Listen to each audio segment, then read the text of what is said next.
अहम breaking news ॾे आहियूं। सरहाड़ी खॾर थाणे जी हद में मक्सी बिरादरी जे ॿिनि धुरनि में जहिड़े दौरान फायरिंग थी आहे, जंहिंजे नतीजे में पुलिस अहलकार शहीद थी वियो आहे।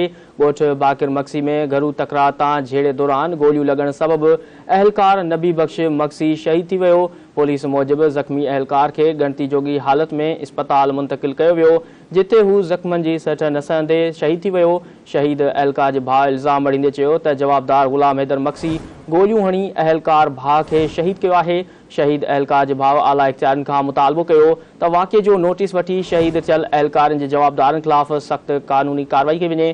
पुलिस मूजिबि वाक़िए जो कारण घरू तकरार ॿुधायो पियो वञे। जवाबदारनि जी गिरफ़्तारी लाइ छापा हया पिया वञनि।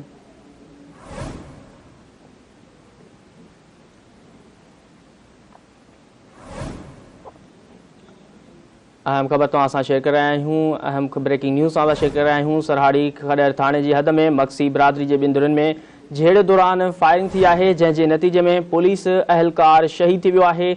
ॻोठ बाकिर मक्सी में घरू तकरार तां जहिड़े दौरान गोलियूं लॻण सबबि अहलकार नबी बख़्श मक्सी शहीद थी वियो। पुलिस मूजिबि ज़ख़्मी अहलकार खे ॻणती जोगी हालत में इस्पताल मुंतक़िल कयो वियो, जिते हू ज़ख़्मनि जी सट न सहंदे दम धणी हवाले करे छॾियो।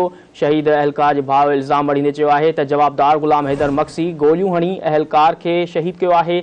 शहीद अहलकार जे भाउ आला इख्तियारनि खां मुतालबो कयो त वाक़िए जो नोटिस वठी शहीद थियल अहलकार जे जवाबदारनि ख़िलाफ़ सख़्त कार्रवाई कई वञे। पुलिस मूजिबि वाक़िए जो कारण घरू तकरार ॿुधायो पियो वञे। इन मां वधीक अपडेट मालूम कंदासीं। असां सां टेलीफोन लाइन ते मौजूदु आहे धरती टीवी जो रिपोर्टर फिदा हुसैन ज़रदारी। जी फिदा, छा अपडेट्स आहिनि, इन हवाले सां आगाह कजो। जी, अव्हांखे अफ़सोसनाक ख़बर खां आगाह कंदो हलां त सरहाड़ी भरिसां खॾर थाणे जी हद ॻोठ बाकिर मक्सी में मामूली घरेलू झेड़े तां मक्सी बिरादरी जे ॿिनि धुरियुनि में झेड़ो थी पियो। गोली लॻण करे पुलिस अहलकार नबी बख़्श मक्सी सख़्त ज़ख़्मी थी पियो। इतला बाद हमदर्द फ्री एम्बुलेंस सर्विस ज़रिए ॻोठाणे खे तालका अस्पताल सकरंड मोकिलियो वियो, जितां ज़ख़्मी खे नवाबशाह अस्पताल न्यो पियो वियो त सूरज जी सट न सहंदे रस्ते में ई फौत थी वियो। फौती जे भाउ नबीताल मक्सी ॿुधायो त मामूली ॻाल्हि तां मुंहिंजे सौट ग़ुलाम हैदर मक्सी पिस्टल जा फायर करे मुंहिंजे भाउ खे क़त्ल करे असां सां ज़ुल्म कयो आहे।